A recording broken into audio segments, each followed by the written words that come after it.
नमस्कार विद्यार्थी मित्रांनो, मागील तासिकेला आपण दुसरी बुद्धिमत्ता या विषयांतर्गत कूट प्रश्न यामध्ये रांगेतील स्थान, दिशा, दिनदर्शिका या विषय अभ्यास केलेला होता।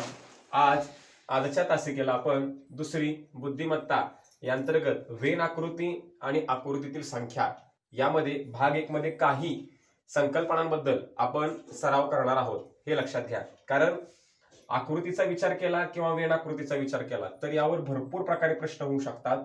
त्यामुळे थोडीशी माहिती आज आपण याबद्दल बघणार आहोत। सुरुवात करूया आपल्या आजच्या वेन आकृती। आज शिकूया वेन आकृती, त्याचबरोबर संख्या यांच्या मांडणीतील सूत्राला। आपण सुरुवात करूया वेन आकृतीपासून, ठीक आहे।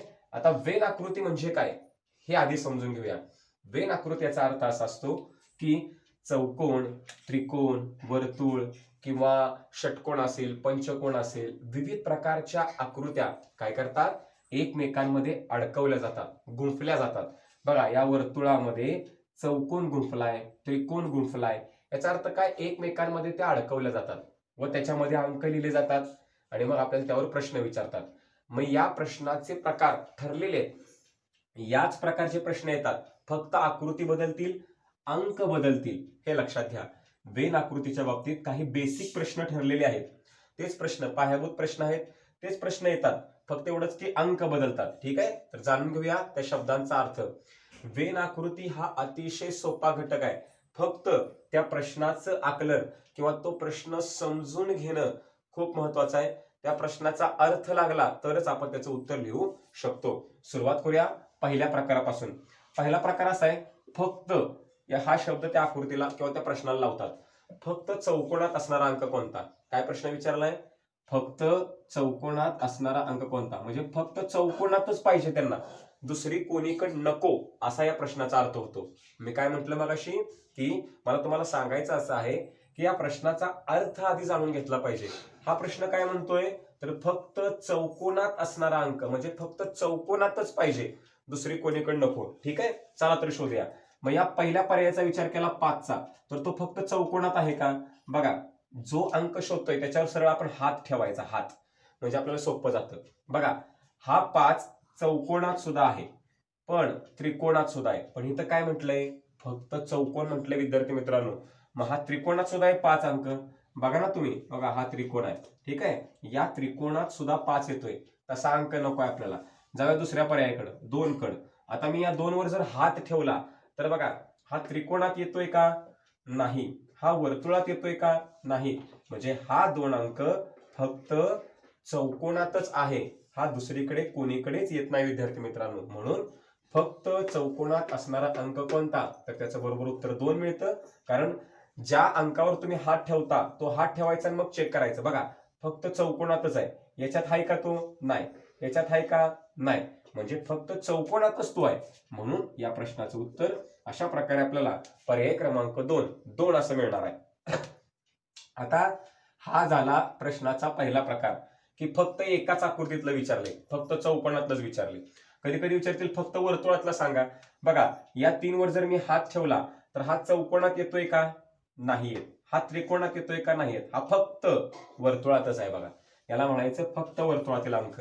जे फक्त एकाच आकृतीत असतात ते थोडे साईडला असतात। बघा, उदाहरणार्थ या 4 वर जर मी हात ठेवला तर काय होईल, फक्त त्रिकोणातला अंक होईल। कारण बघा, हा आहे त्रिकोण आणि हा 4 त्रिकोणात आहे, तर फक्त त्रिकोणातच आहे का? बघा बरं, या वर्तुळात येतोय का 4? तर नाही येत।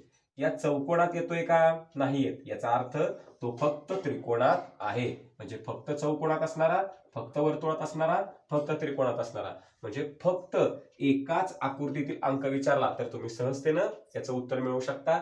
त्यावर हात ठेवायचा आणि चेक करायचं दुसऱ्या आकृतीत येतोय का। बघा, दुसऱ्या आकृतीत येत नाही ना, म्हणजे हा फक्त एकाच आकृतीत आहे। कोणत्या? चौकोनात। हा फक्त वर्तुळात आहे, बघा, हा फक्त त्रिकोणात आहे। बघा, या पद्धतीने एकाच आकृतीतला आपण काढू शकतो। हा झाला एक प्रकार। आता येऊया दुसऱ्या प्रकाराकडे।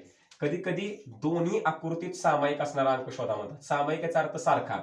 बघा, वर्तुळ व त्रिकोणात असणारा अंक, म्हणजे वर्तुळात पण पाहिजे त्रिकोणात पण पाहिजे, पण याला काय म्हटलंय, फक्त परत जोडलंय। याचा अर्थ फक्त याच 2 आकृतीत पाहिजे, म्हणजे वर्तुळात पाहिजे आणि त्रिकोणात पाहिजे, तिसऱ्या आकृतीत नको, असा त्याचा अर्थ होतो. मग कोण कोण पाहिजे? वर्तुळ आणि त्रिकोण पाहिजे. चला पर्यायाने सुरुवात करूया. पहिला पर्याय चेक करूया, 5. मी जर 5चा विचार केला तर 5 वर हात ठेवा बरं. 5 वर हात ठेवला तर बघा तो चौकोनात येतोय का चौकोनात? तो त्रिकोणात येतोय. पण आपल्याला काय पाहिजे? वर्तुळ आणि त्रिकोण पाहिजे. चौकोनात नको आहे, कारण वर्तुळ आणि त्रिकोणात येतो याचा अर्थ चौकोनात नको असं ते म्हणतात. आपण काय करूया? 5 हा पर्याय आपल्याला नको आहे. जाऊया दुसऱ्या पर्यायाकडे, 1 कडे जाऊया. 1 चा विचार केला तर 1 हा चौकोनात पण येतो. बघा ह्याच्यावर जर मी हात ठेवला तर बघा चौकोनात येतोय, वर्तुळात येतोय आणि त्रिकोणात पण येतोय 1. तसं नको, फक्त वर्तुळ आणि त्रिकोणातच पाहिजे. म्हणजे एक तर वर्तुळ आणि त्रिकोण या दोघांमध्ये पाहिजे, तिसऱ्यात नको. पुढच्या पर्यायाचा विचार करा, 6. 6चा विचार केला तर तो त्रिकोणात आहे आणि वर्तुळात पण आहे.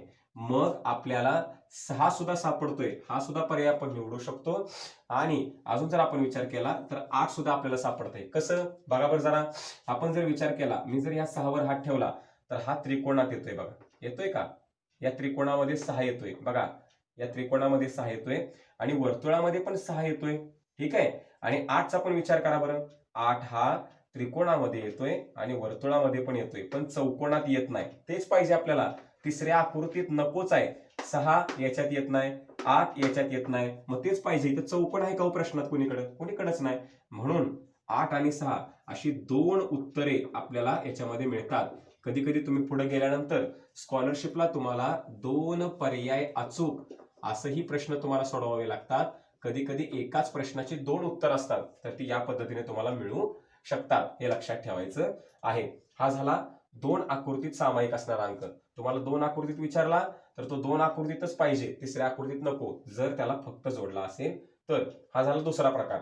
पुढचा प्रकार बघूया, तिन्ही आकृतीत सामायिक असणारा अंक. याचा अर्थ तिन्ही पण आकृतीत पाहिजे. आत्ताच बघितलं आपण. या 1 कडे बघा बरं जरा.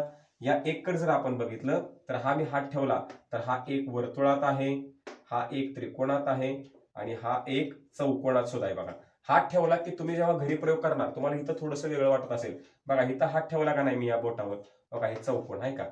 चौकोनात पण आहे माझं बोट. याचा अर्थ मी जिथं बोट ठेवतो ते प्रत्येक आकृतीत येते. बघा 1 वर ठेवल्यावर चौकोनात येतंय, त्रिकोणात येतंय आणि वर्तुळात येतंय. याचा अर्थ 1 हा अंक तिन्हीत सुद्धा सारखा आहे. मग 1 कुणीकडे आहे? 1 आहे पर्याय क्रमांक 2 मध्ये. म्हणून या प्रश्नाचं उत्तर अशा प्रकारे आपल्याला पर्याय क्रमांक 2 1 असं मिळणार आहे. म्हणजे तिन्ही आकृतीत सारखा असणारा अंक हा सुद्धा प्रश्न आपल्याला येऊ शकतो. तर तिन्हीत कोणता आहे तो शोधायचा, त्याचं उत्तर आपण निवडू शकतो. शेवटचा प्रकार बघूया. कधी कधी फक्त जोडतच नाही. काय म्हणतात? चौकोनात असणाऱ्या अंकांची बेरीज किती? आता इथं फक्त चौकोन म्हटलंय का? नाही, चौकोनात म्हटलंय. म्हणजे जे जे चौकोनात आहे ते सगळं उचलायचं. बघा 2 चौकोनात आहे घ्या, 5 चौकोनात आहे घ्या, 1 चौकोनात आहे घ्या, 7 चौकोनात आहे. त्यांची काय विचारली? बेरीज. ठीक आहे. पुन्हा एकदा खात्री करा. 1 7 5 2. बघा हे सगळे चौकोनात आहे. बेरीज करा. 2 आणि 5 7, 7 आणि 1 8, 8 आणि 7 किती झाले? 15. परत चेक करा. 2 आणि 5 7, 7 आणि 1 8, 8 आणि 7 15. 15 कोणीकडे आहे? 15 आहे पर्याय क्रमांक 3 मध्ये. म्हणून या प्रश्नाचं उत्तर अशा प्रकारे आपल्याला पर्याय क्रमांक 3 15 असं मिळणार आहे. आता आजच्या तासिकेतली दुसरी संकल्पना ती म्हणजे संख्या किंवा आकृतीतील संख्या. आता एक लक्षात घ्या विद्यार्थी मित्रांनो, जेव्हा आपण या घटकाच्या बद्दल बोलत असतो तेव्हा मला तुम्हाला सांगायचं असं आहे की याच्या बाबतीत कोणतं गणित पडेल काहीही सांगता येत नाही. कोणतं गणित पडेल काही सांगता येत नाही. काही करू शकतात ते. मग आपण काय करू शकतो किंवा आपण काय करायला हवं एवढंच आपण बघू शकतो. कारण काय करतील काय सांगता येत नाही. मग याच्यामध्ये काय लागू होतात? तर मूलभूत क्रिया. बघा ज्या संकल्पना लागू होतात त्या आपण लिहूया. पहिली गोष्ट म्हणजे मूलभूत क्रिया. त्याच्यानंतर वर्ग दिलेला आहे का? त्याच्यानंतर घन दिलेला आहे का? त्याच्यानंतर मूळ संख्या आहेत का? त्याच्यानंतर एकच पाडा दिलेला आहे का? एवढ्या सगळ्या गोष्टी आपल्याला त्याच्यामध्ये पाहाव्या लागतात. ठीक आहे. आपण उदाहरणार्थ एक बघूया. मूलभूत क्रियेचा अर्थ काय? बघा कसंही गणित तयार होऊ शकतं याच्यामध्ये. उदाहरणार्थ इथं 2 लिहिले, इथं 1 लिहिले, इथं मी 3 लिहिलं, इथं 4, इथं 5, इथं 9, इथं 2, इथं 6, इथं प्रश्नचिन्ह. आता याचा अर्थ काय हो? बघा 2 आणि 1 3 झालं, 4 आणि 5 9 झालं, 2 आणि 6 इथं उत्तर काय येणार आहे? 8. याचा अर्थ या दोघांची बेरीज इथं मांडली. मी असंही करू शकतो की या दोघांची बेरीज मी इथं मांडू शकतो. झालं बघा 3 आणि 1 4. मी या दोघांची बेरीज इथं मांडू शकतो 14. मी या दोघांची बेरीज इथं तुम्हाला प्रश्नचिन्हासाठी विचारू शकतो. म्हणजे या दोघांची बेरीज इथंच मांडली पाहिजे असं काही नाही. म्हणजे या आकृतीमध्ये हेच करावं असं काय नाही. म्हणून आपण उदाहरण न बघता विद्यार्थी मित्रांनो, किती पण उदाहरण बघा याची, नवीन प्रकारे गणित तयार हे होतं आणि होतच. म्हणून आपण काय करणार आहोत, तर अशा आकृत्या पडल्यानंतर आपण नक्की काय करायला हवं याबद्दल चर्चा करूया. पहिली गोष्ट म्हणजे याची आडवी बेरीज करून बघा. आडवी बेरीज सारखी येते का? उदाहरणार्थ तुम्हाला सांगतो मी, 2 3 5 समजा मी असं लिहिलेलं आहे, पुन्हा 6 4 1, पुन्हा 2 8 प्रश्नचिन्ह, किंवा 2 4 प्रश्नचिन्ह. ठीक आहे, बघा 2 आणि 3 5, 5 आणि 5 किती झाले? 10 झाले. 6 आणि 4 10. समजा इथे मी 3 आकडा लिहिला आणि इथं 1 लिहिला. 6 आणि 3 9 आणि 1 किती झाले? 10 झाले. याचा अर्थ काय? याची बेरीज 10, याची बेरीज 10. याचा अर्थ आडवी बेरीज सारखी आहे. मग तुम्हाला इथं काय मिळणार आहे? 4 आणि 2 6. मग 10 बेरीज होण्यासाठी तुम्हाला 4 टाकावे लागणार आहेत. 4 आणि 2 6 आणि 4 10 झाले बघा. याचा अर्थ आडवी बेरीज सारखी होऊ शकते. मग त्यांना असं वाटलं की मला आडवी बेरीज सारखी द्यायची नाही, मला उभी बेरीज द्यायची, तर ते उभी पण बेरीज देऊ शकतात. काय सांगता येत नाही. मग याचा अर्थ आपण काय शिकायचं आहेत ना, तर सुरुवातीला असं गणित पडल्यानंतर आपण विद्यार्थी मित्रांनो आडवी बेरीज करायचे. आडवी बेरीज सारखी आली नाही तर उभ्या बेरीजला ट्राय करायचा. मग उभी बेरीज सारखी येते का बघा? उभी पण बेरीज सारखी आली नाही तर या दोघांची बेरीज इथं मांडली का बघा? या दोघांची बेरीज इथं मांडली का बघा? कधी कधी काय करतात, इथं 4 लिहिले, इथं 1 लिहिले, इथं 5 लिहितील, या दोघांची बेरीज मध्ये मांडतील. तसंच इकडे सुद्धा इथं 4 आहे, इथं 2 आहे, या दोघांची बेरीज मध्ये मांडतील. या चौरसाला मर्यादाच नाहीये. कसं पण ते प्रश्न मांडू शकतात, कसाही ते प्रश्न तयार करू शकतात. म्हणून लक्षात घ्या, आपण काय करायला शिकलो? आडवी बेरीज करा किंवा उभी बेरीज करा. तसेच या दोघांची इथं दिले का बघा? या दोघांची इकडे मांडले का बघा?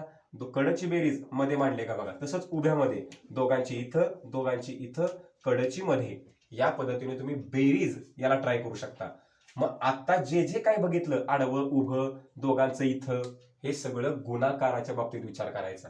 उदाहरणार्थ काय बघा, 2 आहे 4 आहे 8 आहे, 3 आहे 4 आहे 12 आहे, 4 आहे 5 आहे प्रश्नचिन्ह. आता काय झालं बघा ना तुम्ही, 2 4 6 मिळत नाही ना इथं, 2 चोक 8 झालं बघा, 3 चोक 12 झालं बघा, 4 पंचे 20 उत्तर येणार आहे तुमचं. काय मिळणार आहे? 20. पण हा गुणाकार इथं मांडलाय, तुम्हाला सर बेरीज पण इथं मांडली, गुणाकार बी इथं मांडला, परीक्षेला असंच येणार का? सांगता येत नाही, कसंही येऊ शकतं. जे ज्या गोष्टी तुम्ही बेरजेसाठी ट्राय करता इथं, याची इथं आहे का, दोघांची मध्ये आहे का, ते सगळं तुम्हाला काय करायचं विद्यार्थी मित्रांनो, तर गुणाकाराच्या बाबतीत सुद्धा तुम्हाला काय करायचं आहे? विचार करायचा आहे. हे लक्षात ठेवायचं आहे. कारण गुणाकार सुद्धा तुम्हाला या स्वरूपात मिळू शकतो, गुणाकार सुद्धा तुम्हाला विचारला जाऊ शकतो. म्हणून या दोघांचा गुणाकार इथं आहे का, या दोघांचा गुणाकार मध्ये आहे का. तसेच आपण पुढचा विचार केला तर वर्ग संख्या, आपल्याला वर्ग संख्या पण विचारू शकतात. त्या संख्येनं त्या संख्येला गुणायचं, त्याला काय म्हणतो आपण? 1 गुणिले 1 वर्ग, 2 गुणिले 2 4 वर्ग. मग यात वर्ग संख्या देऊ शकतात. ठीक आहे, उदाहरणार्थ इथं 1 आहे, इथं 2 आहे, 2 आणि 1 3, 3 चा वर्ग 9 देतात. या दोघांची बेरीज इथं देतील. याचा अर्थ मला तुम्हाला सांगायचं असं आहे की या चौरसातल्या संख्या वर्ग संख्या याची खात्री करा, घन संख्येत का खात्री करा. एकच पाडा मांडतात कधी कधी बघा, बे 1 बे, बे 2 4, बे 3 6, कुणीकडे पण मांडतात आणि त्यातला एक अंक मिसिंग असतो. मग 2चा पाडा नाही, 5चा घेतील, 4चा घेतील आणि अशा पद्धतीने चौरस भरू शकतात. त्यामुळे आडवी बेरीज, उभी बेरीज, मूळ संख्या आहेत का, वर्ग संख्या आहेत का, घन संख्या आहेत का, या सर्वांची गोष्टी इथं बघायचे. कधी कधी दुप्पट करतात, दोघांची बेरीज दुप्पट इथं, दोघांची बेरीज दुप्पट इथं, काही करतात. हे लक्षात ठेवायचं आहे. चौरसाच्या बाबतीत आपण वेगवेगळ्या गोष्टी ट्राय करायच्या. ठीक आहे. तसंच वर्तुळाच्या बाबतीत एक तर असा प्रवास करा की बेरीज सारखी येऊ शकते, किंवा असा प्रवास करा. याचा अर्थ काय? समजा इथं काय लिहिलंय 2, इथं काय लिहिलंय 4, इथं काय लिहिलंय 6, इथं काय लिहिलंय 8. याचा अर्थ 2 4 6 8 क्रमवार समसंख्या आहेत. 8 नंतर काय येणार आहे? 10. प्रत्येकात 2 2 मिसळत गेलेत बघा, म्हणून उत्तर काय येणार आहे? 10. तसंच असं पण तुम्ही करू शकता. कधी कधी काय करतील, तर सलग तुम्हाला असा जर संबंध लागला नाही किंवा असा जर संबंध लागला नाही, तर समोरचा संबंध लावायचा आहे. समोरच्या संख्येची बेरीज कदाचित सारखी असू शकते, 10 आणि 5, 7 आणि 8, 11 आणि 4, समोरच्या संख्येची बेरीज 15 येते. याचा अर्थ असा विचार करा किंवा असा करा, किंवा समोरच्या संख्येची बेरीज करा, गुणाकार करा, वर्ग दिलाय का बघा, तुम्हाला काही करू शकतात ते. त्यामुळे समोरच्या संख्येची तुलना तुम्हाला इथं करावायची आहे. या झाल्या मूलभूत क्रिया आणि संख्याच्या बाबतीत. तसेच आपल्याला अशाही आकृत्या येऊ शकतात, त्रिकोणाच्या बाबतीत पण आकृती येऊ शकते. उदाहरणार्थ 1 2 3 करा बेरीज, 3 आणि 1 4 2 6, याची दुप्पट मध्ये मांडतील. इथे लिहितील 4 5 1, 4 आणि 1 5, 5 आणि 5 10, 20 मांडतील आणि ते विचारतील 1 2 आणि 4 सांगा प्रश्नचिन्ह.